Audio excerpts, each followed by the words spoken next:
All right, hello and welcome to the video. My name is Wade Smith, and this video is entitled How Many Real Submissions Do You Know from the Combination of Japanese and Brazilian Jiu Jitsu if you call yourself a pro fighter? Because I can tell from watching the UFC and other MMA leagues, such as one when they do have an MMA match, or, you know, these local leagues and whatnot, whatever the case, and Pride and Bellator and whatnot, all these ones, whenever they have an MMA fight or a grappling fight, I can tell from watching that the vast majority of the participants know no more than 10 to at most 15 submissions. And they're only actually good at applying about 4 or 5 of those. I actually know at least 200 submissions, unique submissions that don't require me to be on the ground to finish you off, much less the Gracie Jiu Jitsu submissions that I learned when I did join the Gracie Dojo for over a year, because my total martial arts experience is about 6 to maybe 6.5 years in Ishinryu, Okinawan karate under the combination of 2 third and fourth degree black belts and 1 seventh degree, then 7th degree black belt, who's now a 10th degree black belt, and the 4th degree black belts then are now 7th degree black belts, respectively. So I trained under those guys for 6 total years, basically 5 nights a week, 3 hours a night. And then I trained for about a little over a year, almost a year and a half, under Raphael Ellinger's various schools. And he's, I think, first cousin to Hoist Gracie. And I trained under him for Gracie Jiu Jitsu ground game for about a year and learned next to nothing that I didn't already know in there from the Ishinryu class. And I beat all of his students starting from the very first day of class, more often than not. Not always, but more often than not, I beat all of his students, including the professional fighters who were 2nd and 3rd degree black belts at Gracie Jiu Jitsu. I never rolled with him, but I could probably beat him too. But the thing is, he only comes to class because he actually owns 20 different schools. He only comes to class once or twice a month. So the ranked students in there never learn much of anything new because he's never there to teach them anything. Which is part of the reason why I quit. All right. How many submissions do you know that you can actually put on another skilled fighter? All right. I literally know several hundred. And I can do all of them correctly. And I don't even consider myself a grappling specialist. I consider myself a striker. So if you consider yourself a grappler and you literally only know 5, 10, maybe 15 as a stretch number of submissions that you can put on another skilled fighter, you're not a professional fighter. And the fact of the matter is, I've watched enough UFC fights and other MMA fights, and I know that most of them don't even know 10 total submissions that they can actually apply to one another in a real fight. Just a couple hours ago, or maybe an hour ago, I was watching a fight, and it was a former UFC fighter, Kevin Kroon, and he had his opponent on the ground in a situation where he could have applied the reverse neck breaker because he had side neck control and side arm control, but it was from a kind of admittedly awkward position on the ground that you don't normally put a reverse neck breaker on the ground. Normally it's applied when you're standing and you've passed your opponent's standing guard. But I was like, he thinks he needs to go for an RNC, rear naked choke. And I was like, he's already won this fight and he doesn't even know it. But like, all he has to do is slip his arm around the other way around this guy's neck and bend his elbow out and apply a reverse neck breaker. And the fight's over right there. He would tap out. Instead, he screwed up and gave up his back and got his face pounded in the 3rd round and should have lost the round 10-8. I didn't stick around to see what happened because I had to go do some house chores and stuff while I was thinking about what to do. And also I made another video right away. But I was like, it should be a 10-8 round for the 3rd round in favor of the other guy because he just got his face pounded in and the referee almost stopped the fight. And I was like, he should have won the fight at the beginning of the round with a reverse neck breaker and tapped the guy out. But he didn't even know that. Even though he had 40 fights under his belt, professional fights under his belt, he didn't know that move. So he gave up a superior position and then tried to get into RNC position and ended up losing control of his opponent. I'm like, well, how are these professional fighters? Because I literally mocked them on the channel and told them, I said, this is great white belt versus white belt nonsense, is what I told them. And he's supposedly a multi-degree black belt in Gracie Jiu Jitsu. Because he only knows about 3 or 4 real submissions for some reason. How many real submissions do you, as a black belt or a professional fighter, know that you can put on another brown or black belt level fighter? Because I know so many that I can't even name all of them. Some of them just come to me while I'm driving down the street or while I'm talking about something else. And it's like, I don't even remember what the name of that was, but I was taught that one while I was 12 years old by Andre Pierre at Sensei Michael Storm's dojo at Karate USA in Hammond, Louisiana. Or, I was taught that one by Sensei Mark at his school at a different location in Hammond. Can't even remember the name of some of them because I honestly haven't used them in a long time. But just because I haven't used them in a long time doesn't mean I can't use them. But to be honest, the one that pisses me off is 9 times out of 10, I kid you not, I could win the UFC fights just by putting the front wrist lock on my opponent because they're stupid. All right. They do stupid things like put their hand on one another's chest or body. And it's like, guess what? If you do that, I'm front wrist locking you and I'm kicking your guts out. And that's going to be the end of the fight. Guess what? If you try to bear hug me from behind, all right, or to take me down from behind like they do sometimes, all right, I'm going to wrist lock your wrist, all right, and I'm going to bend your elbow over my shoulder blade right here and wrist lock you and and dislocate your elbow is what I do in a real street fight. You get penalized for intentionally injuring your opponent in the UFC, but I guarantee you I could tap you out if I bend your elbow over my shoulder blade with a wrist lock right here. Which if you try to grab me from behind to throw me to take me down, that first of all, you're not going to get my back anyway. Because I'm not dumb enough to give up my back. I'm not going to overextend a punch or kick and give up my back to some, Gracie brown or black belt. That's ridiculous. All right.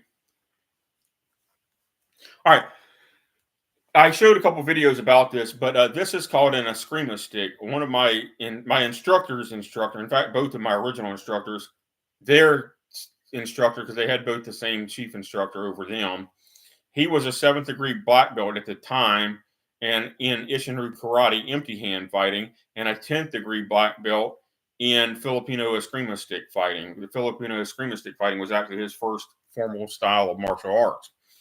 And he taught all of my sensei students how to fight with these things. And my sensei for my black belt started at first giving the brown and black belts one of these, with one of them attacking me at a time. And I had no weapon, and I had to disarm them of the weapon as part of my black belt test. And then the last 2 times that he tested me, he had 2 attackers come at me at the same time with eskrima sticks, and I had to disarm them of their eskrima sticks, and I had no weapon, and I had to do it without getting hit, and that was my black belt test. How do you hold an eskrima stick? You may see some eskrima schools hold a stick like this. This is BS. This just makes it too easy for me to grab here and disarm you. All right. The correct way to hold an eskrima stick is with the bottom of the butt of the stick flush with your hand. All right. That way I can't grab south of your hand. I can only grab north of your hand. If you hold the stick choked up, you're also losing range off your max range here. But the deal is, if you hold the stick like this, I can grab here with one hand and there with the other hand, and then I can double hand where your hand is right there. I can double hand pull you into a front knee or a front thrust kick to break your grip as I yank away. Whereas if I only get one hand north of your hand, it's a little bit harder, and then I have to torque and twist and kick at the same time. So a little bit harder to break your grip. So do not choke up on an eskrima stick. That is a complete moron that is fighting like that. They have no idea what they're doing. All right. All right. So how do you one way to intercept an eskrima stick when they swing? Because first of all, you're not going to swing wide like this with a skilled attack with a stick or even a baseball bat. You're going to keep your strikes narrow and in here just like you're fencing in Olympic fencing. If you ever watched Olympic fencing, there's very little width to their swing because you want to keep your blade directly between yourself and your opponent. All right. So you do more thrusting and small slashes, small circle slashes, rather than big swings. But in any case, they were instructed to try to hit me with the Eskrima stick. And the way you do this is if you want to try to intercept the front swing, you step in and you grab them right here at the wrist with this hand, with one hand, and you grab the stick right here with the other hand, and you twist and torque against the thumb, one digit versus 4 digits. If you try to go against all 4 digits, it's not going to work. If you go twist and torque against the thumb as you knee or kick them in the abdomen, preferably the solar plexus or groin, and then you yank it away. Alternatively, when they go with the forehand swing and they miss, you step back and they miss, you then step in and jam their forearm and body up against their body, and then you grab here with one hand and here with the other hand, and again you torque against the thumb as you kick or knee them to the abdomen.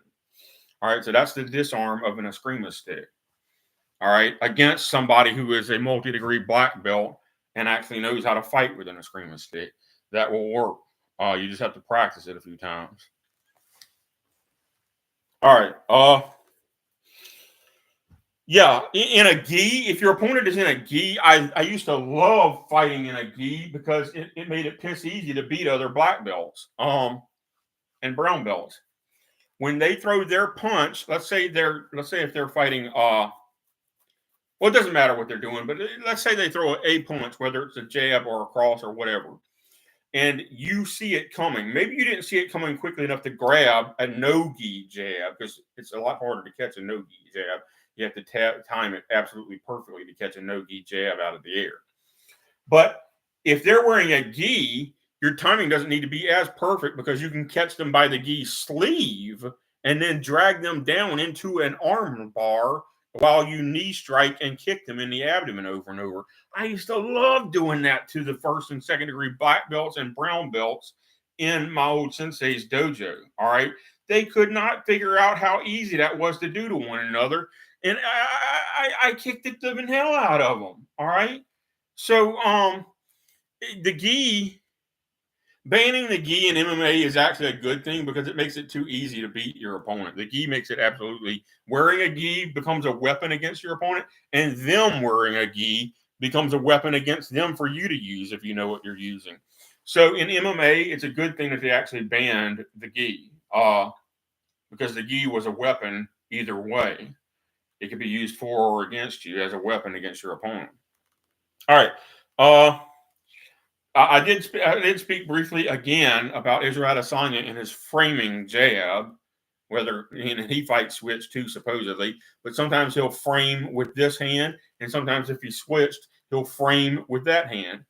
And I discussed that there's only two options when he wants to throw a jab with his framing hand. He can either just try to throw a 1-inch jet punch, or he can reset to home position in a standing guard. And then if he does that, you know that he's about to throw a real jab. So now he's telegraphing, and when he throws the real jab, you can then catch it and apply a front wrist lock or a full wrist lock. All right, and either way, you can kick his guts out. So Israel Adesanya has several key flaws in his fighting style that I've pointed out repeatedly, and he, for some reason, has made no effort whatsoever to try to correct them, even though I pointed them out to himself a couple of months ago before he fought Dricus du Plessis. I pointed that out to him then. I was like, you're not try fighting this way or this way against Dricus du Plessis, or you're going to get absolutely face planted. And lo and behold, he does exactly the opposite of what I told him to do. So, and he got beat. So anyway, framing of any sort is almost never going to be the right thing to do. You're rigid. Your hand is exposed to a wrist lock or to a chop block down to deaden the tissue or break the bones of your wrist or forearm. So just don't do it. When you throw your jab, whether it hits or misses, immediately bring it back to standing guard. Don't do this Israel Adesanya framing nonsense where he holds his jab out here for 10 seconds at a time. That doesn't accomplish anything in a real fight. The only reason he hasn't been totally embarrassed about it there is because those guys don't know how easy it is to win with a wrist lock. And by the way, I'll call him out on here. Ramsey Dewey says that wrist locks are not used in the MMA very often because they're supposedly unreliable. Bullshit. Wrist locks are the easiest way on earth to beat brown and black belt level fighters. I know firsthand of being my sensei's demonstration partner and him doing them to me, and I know firsthand of winning one-on-one and one-on-two handicap matches against other brown and black belt level fighters that wrist locks are absolutely critical to winning a handicap match against black belt level fighters, much less a one-on-one. The whole reason I could win a 1 versus 2 second-degree black belts when I was 20 years old is I would get the first one in a wrist lock and kick his guts out and keep his body. So if the heavyweight's over there and I just call it the lightweight and he's trying to get to me, I keep the lightweight's body between myself and the heavyweight, and I've got him in the wrist lock, and I crank and knee, crank and kick, crank and kick, crank and kick, crank and kick. And then he taps out after the second or third kick because I'm going to break his rib cage if he doesn't, or break his arm. And then I throw him aside, and then I beat the heavyweight. And that was my black belt test. So, don't tell me that wrist locks don't work, because I know that they work both ways. That's why before you fight a full contact, no rules fight, you should always stretch your wrists both this way and stretch them in a circle both ways. Because if you get in a situation where you need to apply a wrist lock, or your opponent is applying a wrist lock on you, it's important to have some kind of flexibility so you're less vulnerable to the lock. And the other thing is, this way of flexibility is important. If you're in palm heel striking distance, you need to be able to pull your fingers back to palm heel strike correctly. All right? Because what is palm heel strike distance? Well, your extended punch, whether you like the horizontal twist punch or whether you like the Ishinru vertical fist or China punch vertical fist, regardless of which of those punches you like, that punch has about 2 to 2.5 inches or so extra range compared to a palm heel. So if you're too close, if you're 3 inches too close to your opponent to fully extend your punch, then you are in palm heel range. All right? If you are 3 inches too close to back fist your opponent with the knuckles, then you are in oxbow strike range, and you're going to hit with the back of your wrist to the temple or the jaw, and it will knock your opponent for a loop. All right. So if you're literally 3 inches too close to back fist correctly, you hit with the oxbow strike. If you're too close to straight punch correctly, you're going to palm heel. If you're too close to palm heel, you're going to step in an elbow strike. If you can, you're going to clench and grab behind the head or neck and pull into the elbow strike. This hits with nearly double the force of the elbow strike alone. The full Naihanchi smash probably needs to be banned for middleweights and above because of the potential of killing or maiming your opponent in MMA. But it's currently legal. I've seen a guy show it being used a couple of times, the clenched Naihanchi elbow strike in MMA. And every time that it's been landed in MMA, it was a one-hit knockout. The other guy was immediately knocked cold. And I don't mean a 10 count. I mean unconscious and needed to be helped by the medical staff. So for middleweights and above, the Naihanchi clenched elbow strike, where you block the punch and then slip in and grab the head or neck and then yank them into the elbow strike, that probably needs to be banned for middleweights and above. Other techniques. I guess I'm off topic now for the past several minutes, but I just would love to instruct people. And they don't take me seriously because I have type 2 diabetes and I'm, 25, 30 pounds overweight because I have a severe case of type 2 diabetes. I could exercise 50 hours a week and eat 1,800 calories and I still wouldn't lose weight. Matter of fact, I don't eat more than 1,800 calories a day right now. But, I don't know exactly when it became severe, but I think my first diabetes symptoms were sometime between 2002 and 2004. A couple years after I had quit full-time training in karate for personal reasons and family reasons. And it became absurdly severe between 2006 and 2009. I mean, crippling severe. The pain was so god-awful that I remember complaining to my online friends on the internet. I remember complaining to my family over and over again that something's wrong and I don't understand what. And finally, a doctor figured out that it was neuropathy, but they had not fully diagnosed me as diabetic until yet another year or two later. So it was around 2012 or so before they started treating me for diabetes. And it's leveled off, although the first several years of treatment for diabetes did next to nothing. I'm not exactly sure why it's leveled off. But anyway, be that as it may,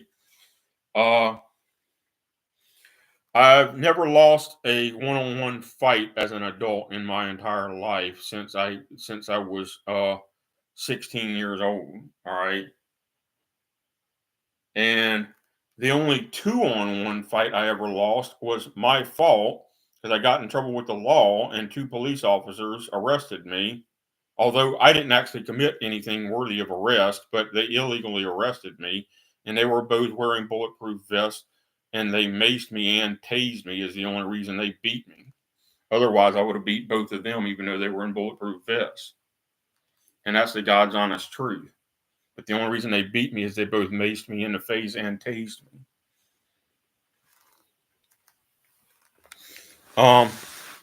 Incidentally, they didn't press any charges against me after that. All right. So, disarming, because I didn't commit a felony or misdemeanor. All right. Although I will say that I was out of line that day. It really shouldn't have involved the police. But anyway, disarming the Eskrima stick, I already explained that.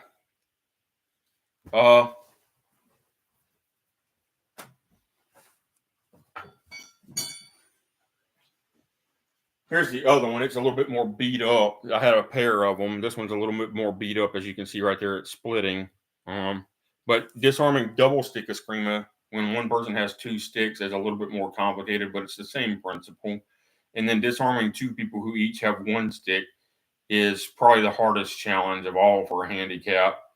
But it's doable, especially if you attack the smallest person first and get his body between yourself and a heavyweight attacker, let's say. All right. So whoever attack this, you go on the offense and attack the smaller person first, even though they have a stick. Sounds crazy, but that's the only way you're going to win. Attack the smaller person first and keep his body between yourself and the other attacker, and while you get the stick away from him.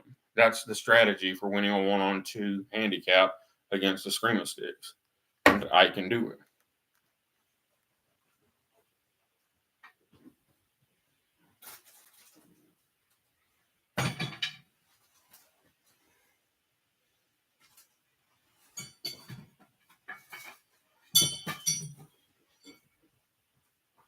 And these are Okinawan Sai, and they're probably the best, or certainly one of the best defensive melee weapons that has ever been invented in any culture in any era. These things beat Okinawan bows. They beat those Eskrima sticks because you're able to hook the stick in here and torque it away from your opponent with the side. The same thing with the Okinawan bow. And believe me, Okinawan bow, by the way, especially if you have a bow made of metal or a pike with a metal tip, that beats a sword. And these beat both a sword and a bow. So about the only weapon that can disarm a sai is actually nunchucks.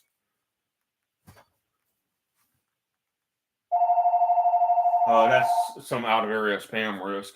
So normally you wouldn't want to, if you're in a purely defensive minded person, you don't want to kill your attacker in a self-defense situation unless you absolutely need to. So in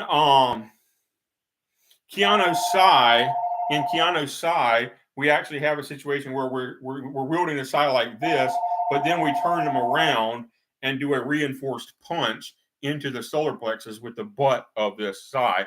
And so that's not going to kill your opponent, but that's sure as heck going to knock the wind plumb out of them with this steel.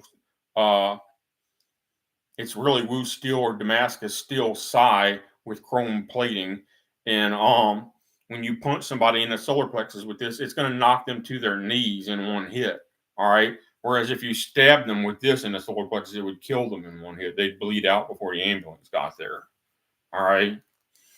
Same thing here. You can hook punch to the temple like that, and that's almost going to kill somebody. Never do that unless you absolutely need to. Or you can bludgeon them to the temple with a sai. So sai are incredibly effective both as an offensive weapon and especially as a defensive weapon. And about the only melee weapon that I can think of that would disarm sai is nunchucks, because sai are specifically designed to disarm all of the straight melee weapons, including swords and pike and Okinawan bow, and like I said, a springless stick or even kama. Although disarming kama, which I have a pair of those as well, disarming kama is probably 50-50 with sai.